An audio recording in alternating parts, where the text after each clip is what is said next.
Voici l'essentiel de l'actualité en ce mardi 24 mars après-midi. Le président Donald Trump a ordonné au département de la Défense de suspendre temporairement les frappes militaires contre les infrastructures énergétiques de l'Iran. Ce délai de grâce de 5 jours est conditionné par l'issue des discussions diplomatiques en cours. Si le dirigeant américain évoque des échanges productifs, les autorités de Téhéran nient fermement l'existence de tout dialogue direct avec Washington malgré cette suspension. La menace d'une escalade terrestre demeure.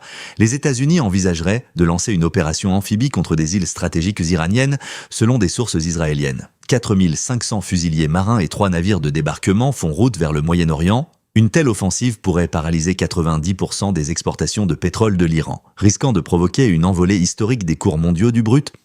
Sur le front ukrainien, une attaque massive de drones a ciblé le port russe de Primorsk, le plus grand terminal d'exportation pétrolière du pays. Plus de 50 appareils aériens sans pilote auraient été déployés par l'Ukraine, provoquant l'incendie d'un dépôt de carburant malgré l'intervention de la défense anti-aérienne russe aux États-Unis. La politique intérieure se durcit. Donald Trump menace de déployer les agents de l'immigration et des douanes dans les grands aéroports nationaux si le Parti démocrate ne valide pas immédiatement le budget du département de la sécurité intérieure. Enfin, à New York, l'aéroport LaGuardia a dû suspendre temporairement ses activités suite à une collision au sol impliquant un appareil de la compagnie Air Canada Express.